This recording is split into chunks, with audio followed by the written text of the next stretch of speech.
Mabigat ding pasanin ang isang sakong uling. Oh, Joanne, bakit ka napaiyak? Wala, Berto. Iiyak ka ba ng walang dahilan? Naaawa lang ako. Kanino? Sa'yo. Sa atin. Mula nang makasal tayo, pag-aangkat at pagde-deliver na ng uling ang kinabuhay natin. Hanggang ngayong pareho tayong 40 anyos na at 4 na ang mga anak natin. Pag-aangkat at pagde-deliver pa rin ang uling ang ikinabubuhay natin. Nahihirapan ka na ba sa pagtulong sa akin? Hindi sa ganon. Mag-asawa tayo. Nagsumpahang magsasama sa hirap at ginhawa at magtutulungan sa habang buhay. Kaya katungkulan kong tumulong sa'yo sa paghahanap buhay. Wala kasing ibang permanenteng pagkakakitaan dito sa isla. Kaya pinagtsatsagaan natin ang trabahong minanapan natin sa yumao nating mga magulang. At naaawa rin ako sa mga anak natin. Hanggang sa elementarya lang natin sila napatapos dahil walang eskwelahan ng high school dito sa isla. Hindi naman natin sila mapag-aral ng high school sa bayan dahil kulang pa ang kinikita natin sa pang-araw-araw na pangangailangan ng pamilya natin. Ay pareho nga tayong walang mataas na pinag-aralan pati ang mga anak natin. Hindi rin natin mapag-aral at mapagtapos kahit sa high school man lang. Ipagpasalamat na rin natin na kahit papaano nakakaraos tayo sa araw-araw. Pero tuwang-awa ako sa mga anak natin. Dahil sa liit na kinikita natin sa ating trabaho, lagi tayo nagtitipid sa pagkain. Kulang na kulang sa masusustansyang pagkain ng mga anak natin. Kaya lahat sila mga patpatin. Oo, payat nga ang mga anak natin. Pero hindi naman sila mga sakitin. Malalakas ang katawan nila dahil banat sila sa mabibigat na mga gawain. Lalo na ang panganay at ang tanging anak nating lalaki na si Unyor na binata na kapag hindi abala sa pangingisda sa ilog ay nakakatulong na sa atin sa pagsasalansan ng mga sako ng uling. Pero Berto, habang nagkakaedad tayo, may mga nararamdaman na tayo sa katawan natin. Huwag mong problemahin ang pagiging mahirap ng pamilya natin. Joanne, ipagpasalamat na nating hindi nagkakasakit ng malubha ang sinuman sa ating pamilya. Hindi ko maiwasang hindi mamroblema, Berto, kapag naiisip ko ang kawawang kalagayan ng pamilya natin. Joanne, baka sa pamomroblema mo, magkasakit ka. At hindi ko maiwasang hindi maitanong ang ano, Joanne? Habang buhay na ba, Berto? Habang buhay na bang magiging mahirap ang pamilya natin?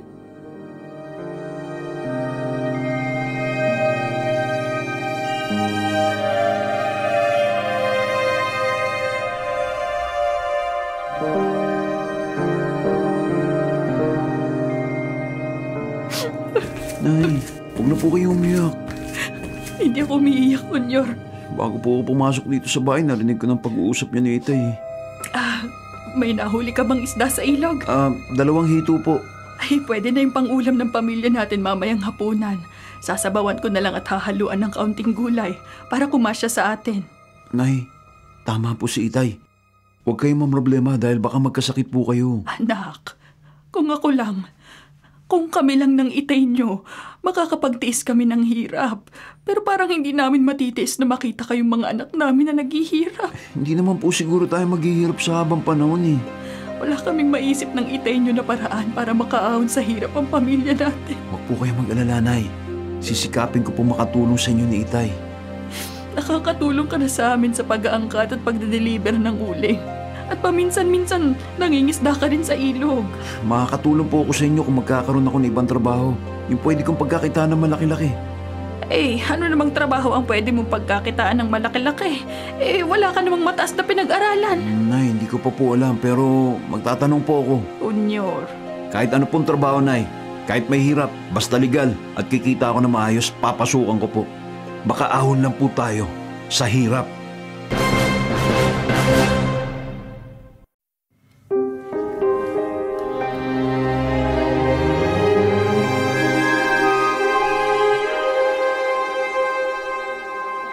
Unyor, makakaahon sa hirap ang pamilya nyo. May maibibigay po ba kayong trabaho sa akin, Kapitana Pilang?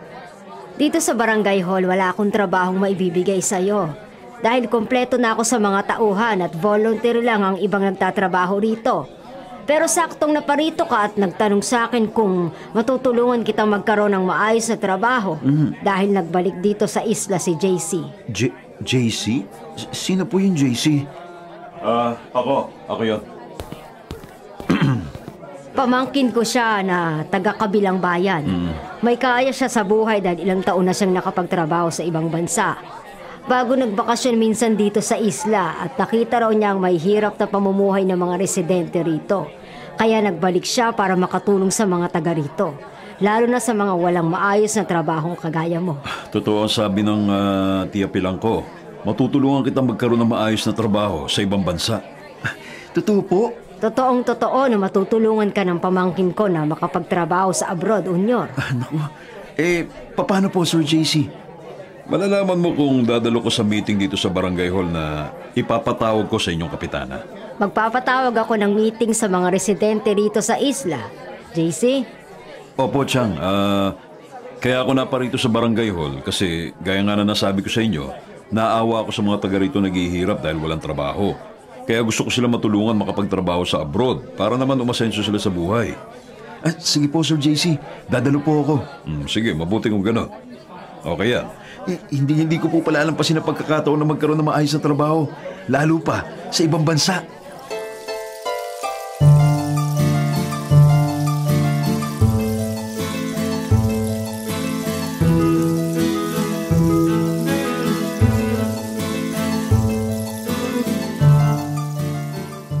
Ano, Unyor? Recruiter? Opo, tay. Recruiter pong pamangkin ng Kapitana Pilang na taga-kabilang bayan. Si Sir JC. Kaya matutulungan daw po niya ako makapagtrabaho sa ibang bansa kahit wala akong mataas na pinag-aralan. Ay, dati ka mong nagtatrabaho sa abroad ang pamangkin ni Kapitana. Ganun po ang sinabi niya sa dinaluhan kong pamiting niya, Nay. Hindi na daw po siya babalik sa abroad dahil kaya na niyang magpalis ng mga tao para magtrabaho sa ibang bansa. Basta, maasikaso lang ang mga kailangan dokumento sa Maynila. Kung gano'n na may tutulong sa'yo, Unyor, pwede kang makapagtrabaho sa ibang bansa. Opo, tay. At kapag nangyari po yun, makakaahon na sa hirap ang pamilya natin dahil malaki daw po ang pasweldo sa ibang bansa. Kaya lang... Kaya lang ano, Unyor? Kailangan daw pong magpadala ng 20,000 bawat aplikante. Isasama ni Sir JC para mag-asikaso ng mga dokumento sa Maynila. Ha? 20,000 piso? Opo, tay. 20,000. Ay nako, malaking halaga palang kailangan. Kukulangin pa nga daw po yun, Nay. Pero si Sir JC na daw pong sasagot sa iba pang gastusin para makaalis sa mga aplikante. Babayaran lang sa kanya ng mga natulungan niya kapag nakapagtrabaho na sa ibang bansa. Kaya yung iba pong kalugar natin, gagawa daw po ng paraan para makasama lang kay Sir JC. Papunta Maynila para magbenta ng kalabaw. Yun, gagawin nila yun. May magsasanla pa nga daw po ng bukid at mangungutang sa kung saan-saan. Aba Berto, paano ba ito? Mapagkakatiwalaan ng JC na yun, Joanne. Dahil pamangkin pala siya ng kapitana ng barangay dito sa isla. Opo. Kaya lang saan naman tayo kukuha ng 20,000 piso?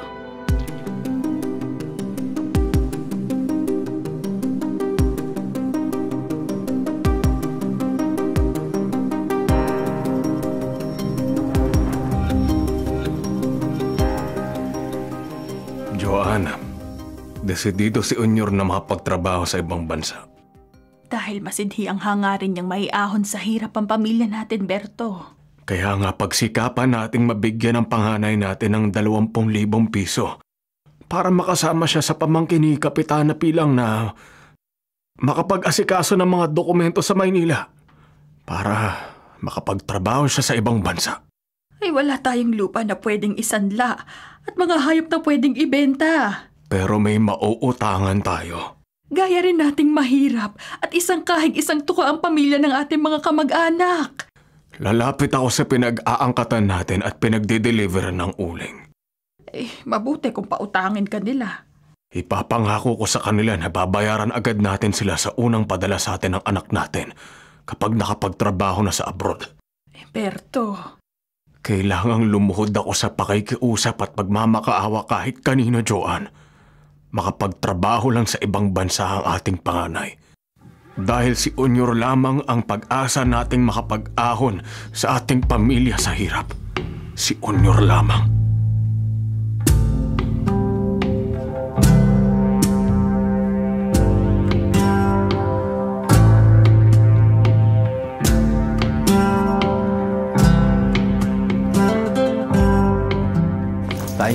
narito na po sa bag ko ang lahat ng mga damit at gamit na kailangan kong dalhin.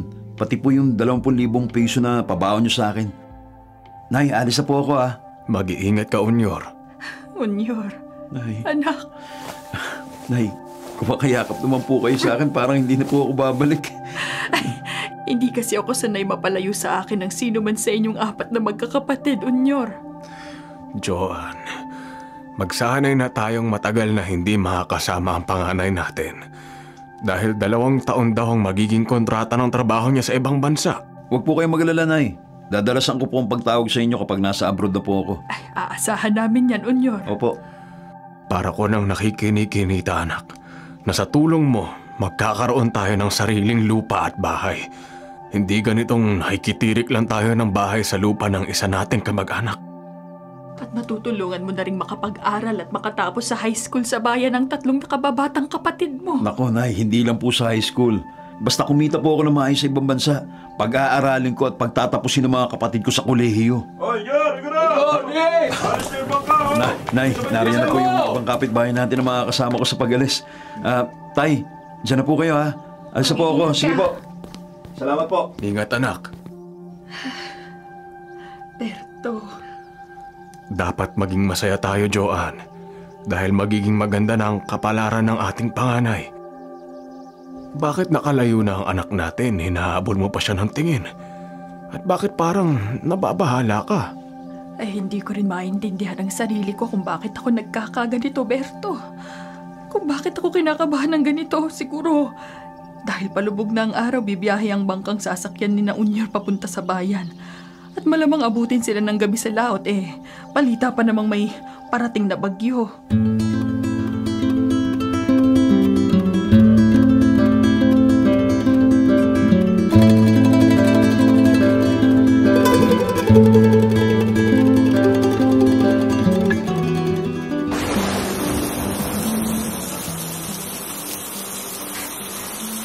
Natuloy ang bagyo.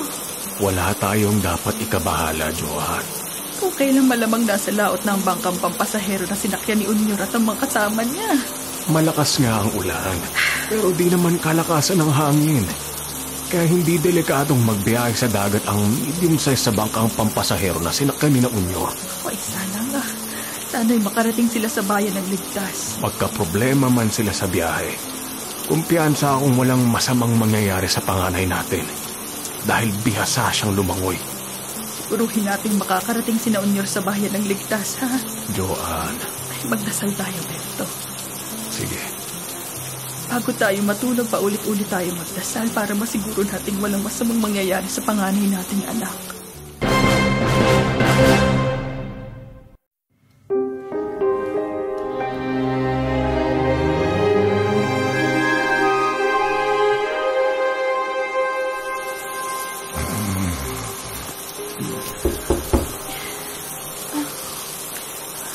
Kumakatok sa pinto.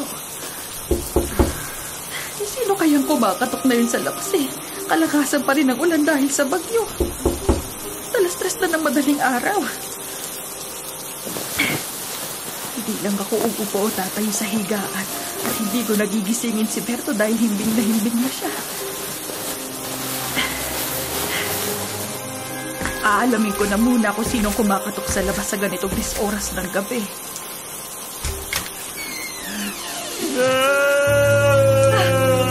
Unyor!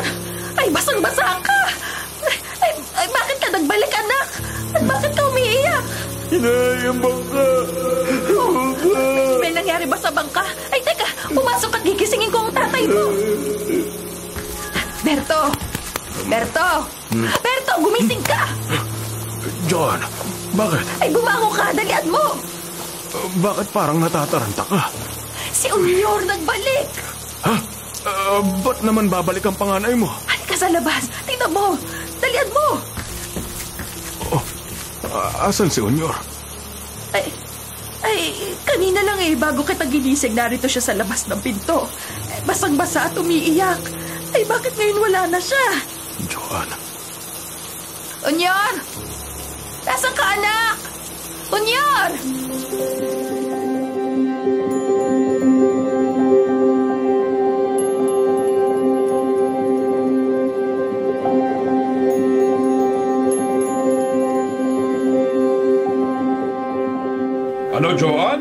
ba eh?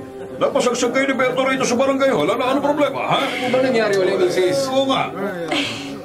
Pero ginising mo lang sandali ang asawa mo, hindi mo na nakita uli si Onyor? Oo. Oo eh. Ha? Hinanap namin siya ni Berto sa loob. Magpapatulong sana kami kay Kapitana. Pero wala pala siya rito sa barangay hall. At iilan kayo mga barangay tanod na narito. Kilala kong albularyo ang isa sa kanila, Joan. Si Kagoryo. Baka maipaliwanag niya kung bakit nakita mo kanina ang panganay natin. Pero biglang nawala. Isang sa pantaha ko bilang albularyo. Ha? Pwedeng totoong nakita ni Joan ang panganay na anak nyo, pero hindi yung totoong tao. Ay ano?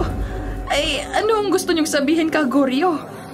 Na ang kumatok sa bahay namin kaninang 3:00 ng madaling araw multo.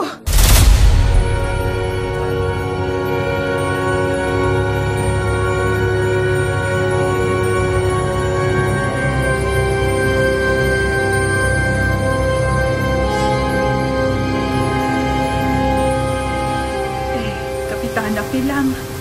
Joan, ipanatag ni Berto ang loob nyo. Paano mapapanatag ang mga loob namin? Kagabing bumabagyo umalis ang anak namin si Onyor. Sumakay sa bangka kasama ng pamangkin yung recruiter at ng iba pang taga rito sa isla. Pero ayon sa inyong mga tanod na inutusan nyo sa pier sa bayan, wala raw nakarating doon na bangkang galing dito sa isla sakay ng mga taga rito na kasama ng pamangkin ninyo. Kaya nga pagsikat ng araw, inutusan ko magsagawa agad ang mga tanod ko ng search and rescue. Dahil posibleng tumaob ang bangkang sinakyan ng pamangking kong recruiter at ng ilang taga rito. Pero walang nakitang palatandaan ng mga tanod na may lumubog na bangka sa laot kagabi. Baka tinangay ho ng alon at ipinadpad kung saan ang bangkang sinakyan ng panganay namin at ang mga kasama niya. Kaya hindi na makita ang bangkang yun. Posible yon, Berto. Ang ikinababahala at kinatatakot ko ho, Kapitana, bakit ko nakita kaninang madaling araw ang panganay na anak ko?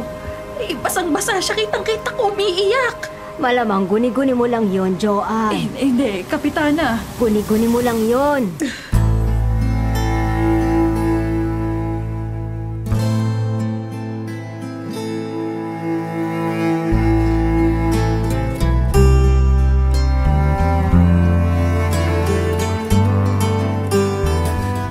Ano ba yan?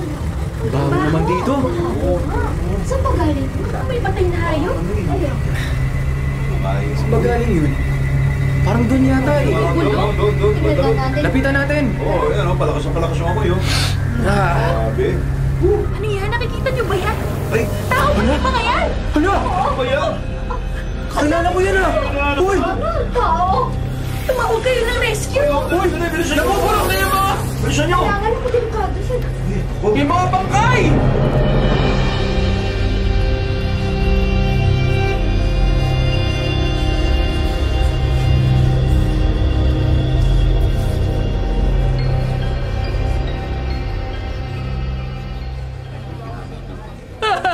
Onyor! Anak ko! Joan, Onyor! nangyari na nga ang kinatatakutan mo. Hindi na makakauwi ng buhay ang ating panganay. Buhay na buhay siya magpaalam sa atin, Berto! Nakamalis siya dito. Bakit ngayon nakaburol na siya rito sa bahay natin at wala ng buhay? Bakit matapos mawala ng ilang araw ang sinakyan nilang bangka, natagpuan doon ang kanyang bangkay? Di wala namang palatandaan na lumubog ang bangka at nalunod ang mga sakay. Namatay lahat ng sakay. Bakit tantat na isaksak ang kanilang mga katawan? Sino ang pumatay sa kanila? Berto! Sino? Joan. Hindi lang si Onyor. Pati ang ibang taga rito sa isla na kasama niyang bumiyahe ng gabing yun. Natagpo ang patay at nabubulok na sa loob ng bangka. Kaya may ibang pinaglalamayan din sa ibang bahay dito sa isla. Si Onyor ang tanging inaasahan natin na makakapag-ahon sa ating pamilya sa hirap. Ngayong wala na siya, wala na tayong pag-asa makaahon sa kahirapan. Habang buhay na ito, Berto, Habang panahon na magiging mahirap ang pamilya natin. Joan! Onyor, anak ko. Patawarin mo kami. Nagsisisi kami na pinayagan ka namin umalis. Kasalanan namin kaya ka napahamak. Patawad, anak. Patawad, anak.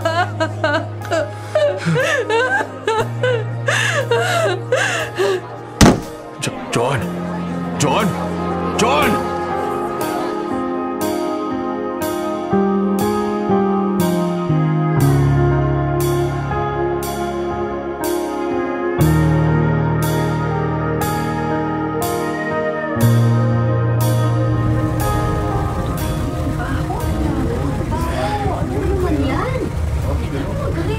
Dito sa laot yun eh. Natagpo ang bangkang ng mga pasahero na may sakay ng mga bangkay. Ay, umiiyak pa. Umiiyak. Kaya, dito nakita yun? Tuwing mapapadaan dito, Parang may inaamoy talaga ako eh. siguro umiiyak sila ng tulungan. Narinig niyo ba yun? Yung may umiiyak? Nagmumulto sila sa bangka. Tingnan niyo oh. Yung bangkang papasahero na natagpo ang puno ng mga bangkay. Lumitaw dun sa di kalayuan. Yung mga tao umiiyak doon na parang humihingi ng tulong. May mga multo. Hala, ito ba yun? May mga nagmumulto sa bangkang may sakay ng mga bangkay. Multo nga!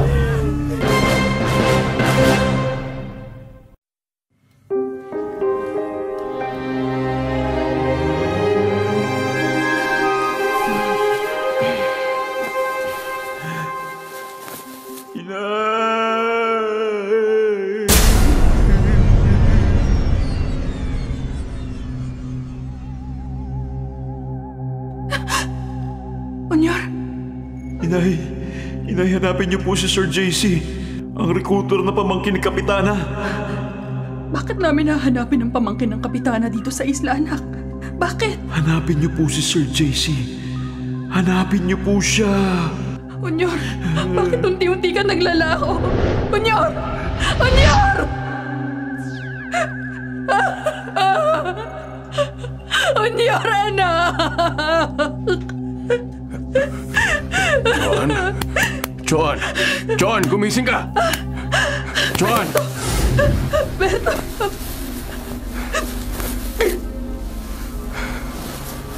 Nagising ako na umuungol ka. Binabangungot ka yata. Ang anak natin, Berto. Si Onyor. Si Onyor.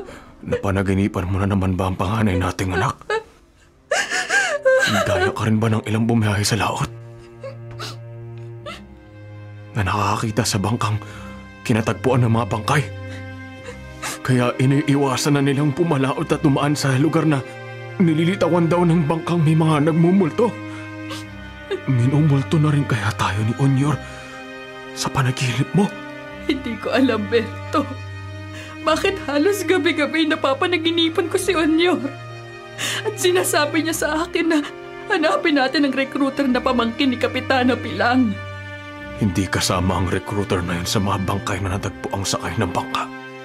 Baka pinahahanap sa atin ni Onyor ang katawan ng pamangkin ni Kapitana. Ganon nga kaya, Joan? Ano bang nasa isip mo, Berto? Baka buhay pa ang recruiter na pamangkin ni Kapitana. Kung buhay pa siya, bakit hindi na siya nagpakita rito sa isla, ha? Sagutin niya ang pagkamatay ng lahat ng aplikanteng isinama niya sa pagsakay sa bangka papunta sa bayan. At mga pinangakuan niyang makakapagtrabaho sa ibang bansa. Nasaan ang recruiter na yon? Ha? Yan ang dapat alamin natin. Ang sabi ni Kapitana Pilang, sarado na ang kaso. Dahil malamang daw may mga namasakre sa mga sakay ng bangka. At matapos pagnakawan ng mga iyon ay itinapon sa dagat ang bangka ng pamangkin niya. Kaya hindi kasama ang katawan nun sa mga natagpo ang bangkay sa bangka. Malalaman natin kung nagsasabi ng totoo si Kapitana. Berto, Pupunta ako sa kabilang bayan at magtatanong-tanong ako tungkol sa recruiter na pamangkin ng ating kapitana ng barangay.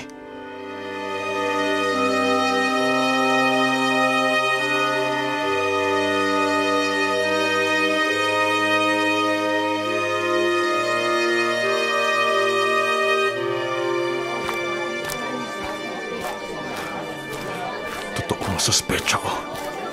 Buhay pa ang recruiter na pamangkin ni Kapitana Pilang. Mabuti may napagtanungan ako rito sa kabilang bayan na nakakakilala sa kanya at nagsabing dito siya madalas tumambay sa bilyaran. Ayun siya at kabilang sa mga nagmimiron sa bilyaran. Sino sa inyo pupusta, ha? 5,000 ang pusta ko dyan, ha? Yan. Yung player ng dayo. Sino kapustahan? Sino? Lapitan ko na siya. JC. Ha? Ikaw si JC, di ba? Yung recruiter na pamangkin ng kapitana namin sa isla. Ikaw yung nag-recruit sa anak kong si Unyor at sa iba pang mga aplikante para magtrabaho sa ibang bansa. Pero lahat sila natagpuang patay sa bangka. Teka, wala akong alam sa sinasabi nyo. Anong wala kang alam sa sinasabi ko? Ano?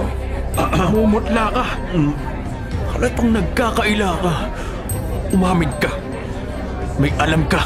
May kasalanan ka sa pagkamatay ng anak ko at ng ibang taga-isla na kinumbinsi mong magtrabaho sa ibang bansa. Ikaw ang pumatay sa kanila, hindi ba? Teka. Pinatay mo silang lahat para mapagnakawan mo sila. Teka, wala akong alam sa sinasabi. Sinungaling! Wala akong oras makipagtalo sa inyo. Sige, dyan na kayo. Huwag mo akong talikuran! Bitiwan niyo ang braso ko, ano ba? Sasama ka sa akin! Teka, balik ka! Huwag mo pa ako gawin! Sandali! Ibabalik kita sa isla! Hindi ako sasama sa inyo. Bitawan niyo ako! Hindi kita bibitawan! Sasama ka sa akin sa ayaw at sa gusto mo para ipaliwanag mo sa aming mga kamag-anak na mga taga-isang may nasakar mo ang totoo! At para ibalik mo sa amin ang perang ninakaw mo sa mga nabiktima mo! Ayaw mo akong bitawan, ha? Kung hindi pa kita sinapak, hindi mo ako bibitawan. Hindi lang ikaw ang marunong manuntok! Nakasalubong ko sa akin, ha? Maskulado ako, ikaw papatin! Hindi ka uubra sa akin! Hindi ako papatalo sa'yo! Gugulpihin kita!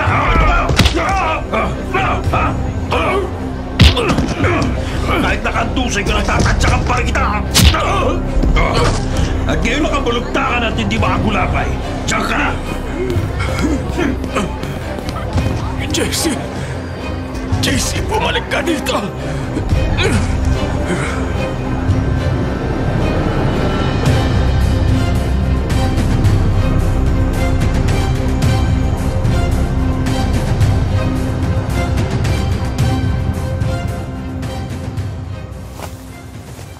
Berto, huwag kang malikot.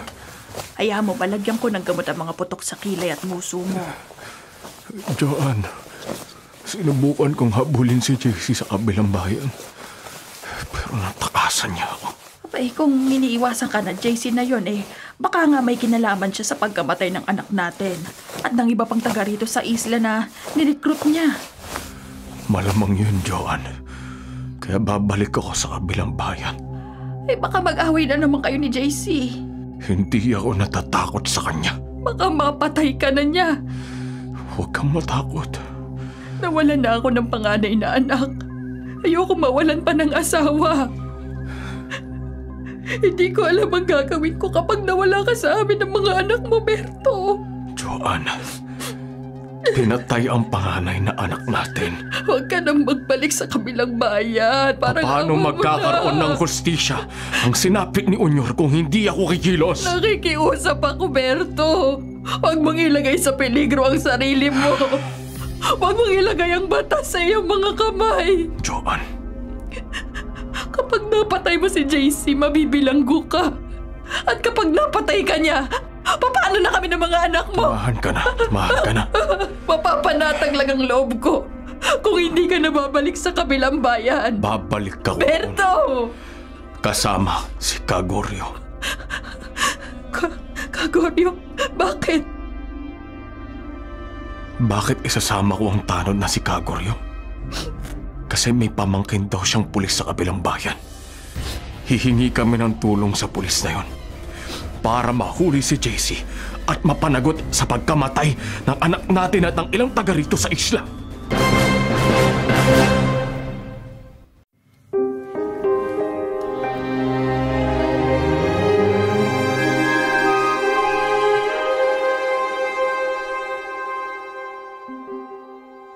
Pwede ba, Berto?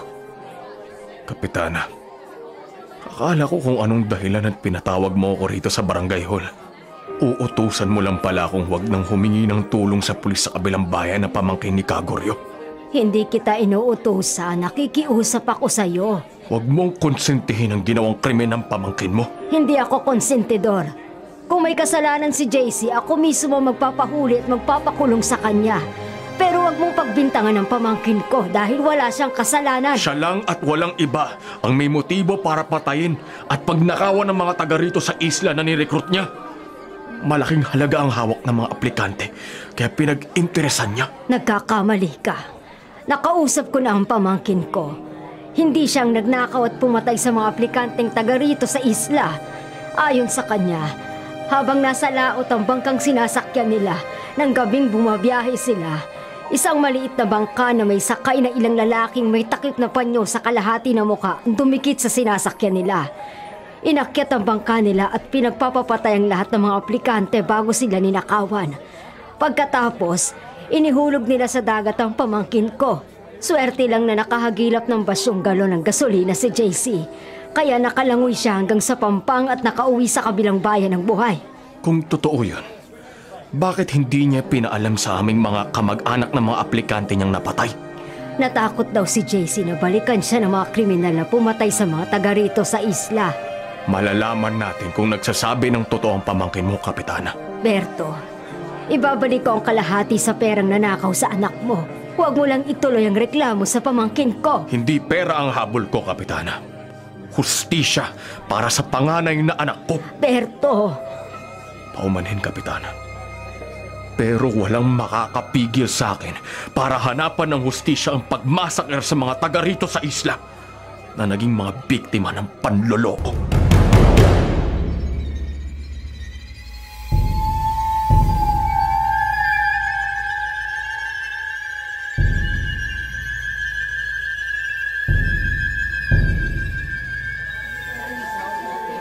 Babaeng pulis?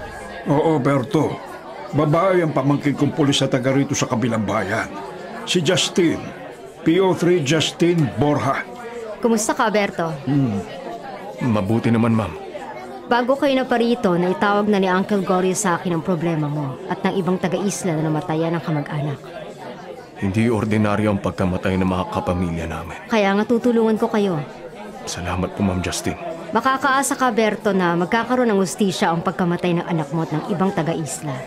Dahil hindi gaya ng kapitana sa isla, wala akong kukonsintihin at sisinuhin sa pagpapatupad ko ng sinumpaan kong tungkulin bilang isang alagad ng batas.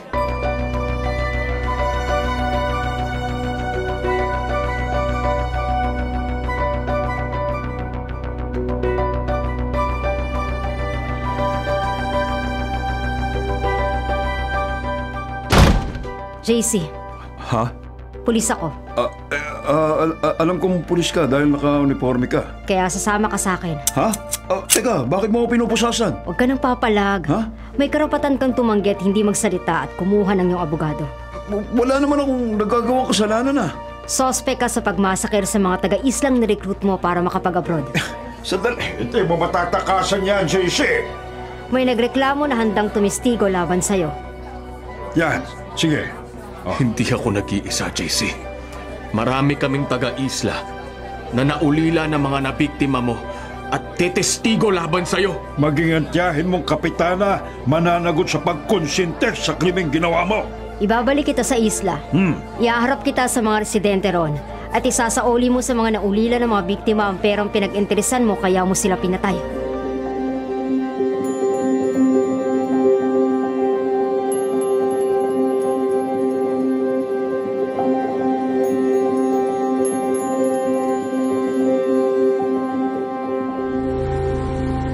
JC, habang hindi pa tayo dumarating sa isla namin, aminin mo na ang krimeng ginawa mo.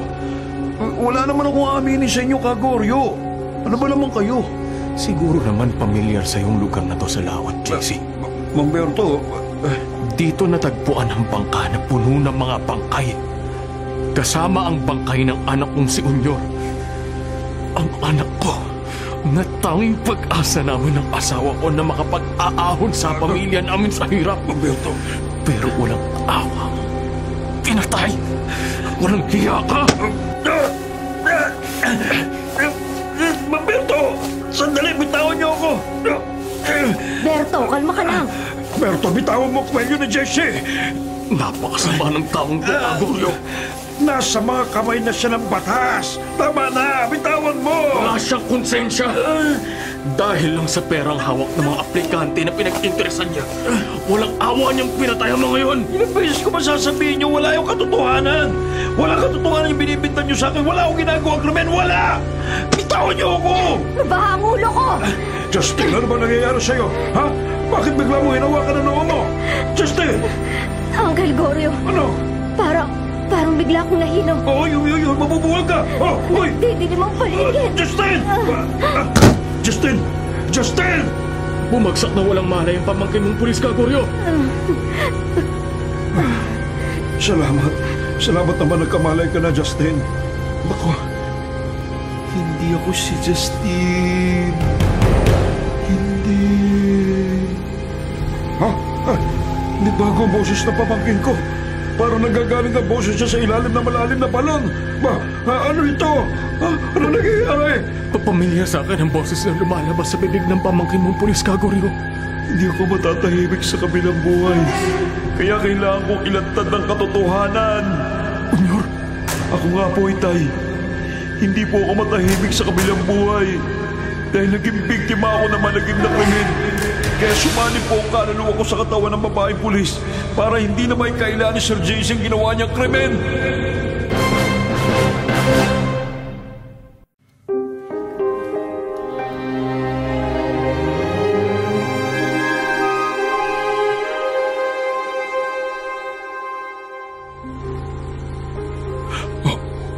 Unyor? Ako nga, Sir JC. Sumanib ang kaluluwa ko sa katawan ng ibang tao.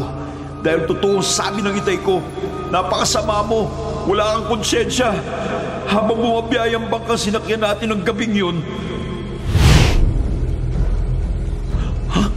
Sir JC, bakit may hawak ang kutsilyo? Sir, ano yan? Malas mo, Unyor, nagising ka. Masasaksihan mo ngayon ang malagim mong kamatayan. Bakit mo sinaksak? Hindi lang ikaw, Unyor. Lahat kayo mga taga-isla na nirecruit ko para magtrabaho sa ibang bansa. Lahat kayo kasama rito sa bangka mamamatay. Papatayin ko. Huwag! Huwag! Huwag, Sir Jesse! Maawa ka sa amin! Maawa ka! Wala sa bukabularyo kong awa!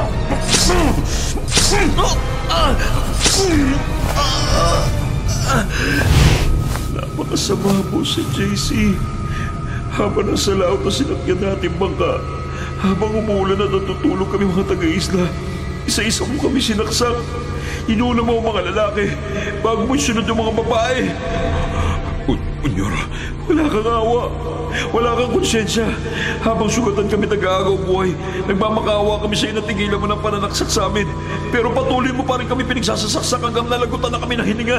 Bago mo pa ninakaw lahat ng pera namin at sumakay sa bangka na isang mangingista para tumakas. Huwag ka lalapit sa akin. Huwag ka lalapit. Hindi mo matatakasan ang ginawa mong krimen! Bitawan mo ako! Bitawan mo ako! Aminin mo lang ginawa mong krimen! Aminin mo! Oo, inaamin ko na. Inaamin ko. Pinatay kita, Unyor. Pinatay ko kayong lahat ng mga taga-isla na kinumbinsi ka magtrabaho sa abroad. Kahit ang totoo, wala akong kakayahang paalisin kayo. Dahil hindi ako totoong recruiter. Nagpanggap lang ako dahil lulong ako sa sugal, sa kasino, sa sabong, sa iba't ibang sugal. Kaya napabayaan ko ng trabaho ko sa abroad. Kaya nawalan ako ng trabaho. At para masuportaan ko pagiging sugapa ako sa sugal, naisip ko manloko at pumatay para makapagnakaw. Kayo mga taga-isla, kayo yung mga walang pinag-aralan na madaling lokohin. Kayo na biktima ko.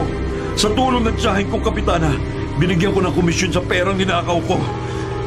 Ganon, buhay namin taga-isla ang inutang mo. Kaya dapat buhay mo rin ang dapat maging kabayaran. Hindi! Huwag! Nagpanik ako para maghiganti sa'yo. Kaya mamamatay ka rin ngayon. Bitawan mo ako! Bitawan mo! Hindi ako papayag mapaghigantihan ang kaluluwa mo, Unyor. Ngayon nabitawan mo na ako. Matapos kita sipahin. Kahit nakaposes ng kamay ko, tatalon ako sa dagat! Ano,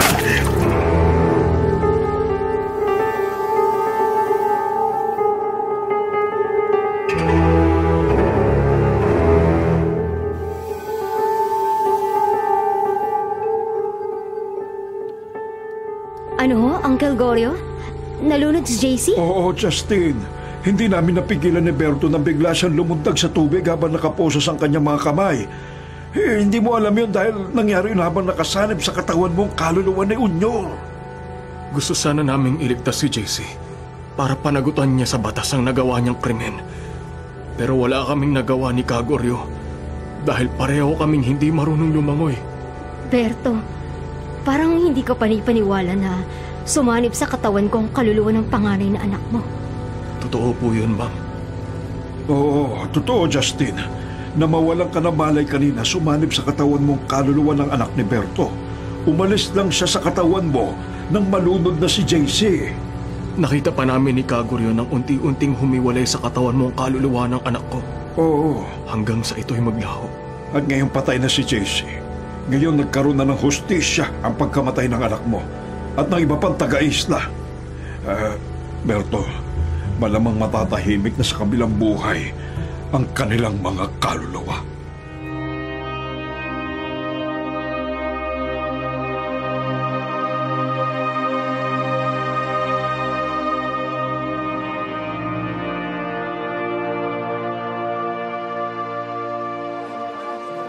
May itatanong lang ho sana ako sa inyo, Kapitana Pilang. Kaya ako naparito sa barangay hall. Magkaroon ka kaya ng katahimikan dahil sa pagkonsinti mo sa mga kasamaan ng pamangkin mo si JC. Maraming buhay na mga taga rito sa isla ang napahamak. Kasama ng buhay ng anak kong si Unyor. Kaya nga nagsisisi ako. Kahit habang buhay kang magsisi, hindi na may babalik ang buhay ng mga biktima ng massacre sa bangka. Kung maibabalik ko lang ang nakaraan, hindi ako sasang-ayon sa gusto ng pamangkin ko. Hindi ako masisilaw sa malaking halagang inialok niya sa akin para konsintihin ko ang panluloko niya sa mga taga rito sa isla. Konsensya mo nang bahala magparusa sa'yo, Kapitana. Patawarin niyo sana ako, Joan. Patawarin niyo sana ako.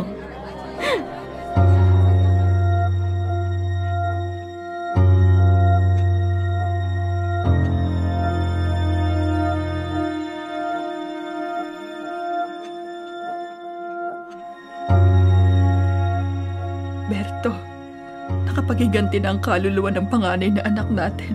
Oo, Joanna.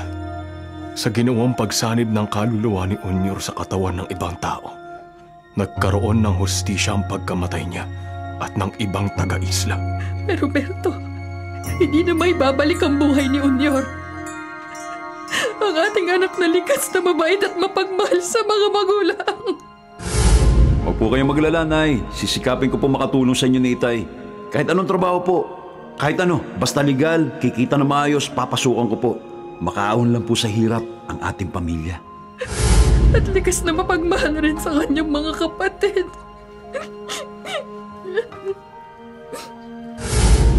Hindi lang po sa high school, Nay.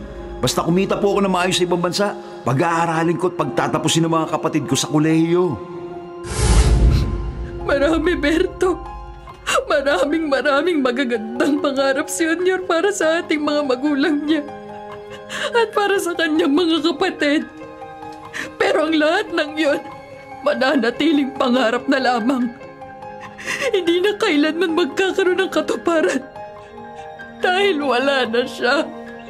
Wala na ang pinakamamahal nating panganay na anak.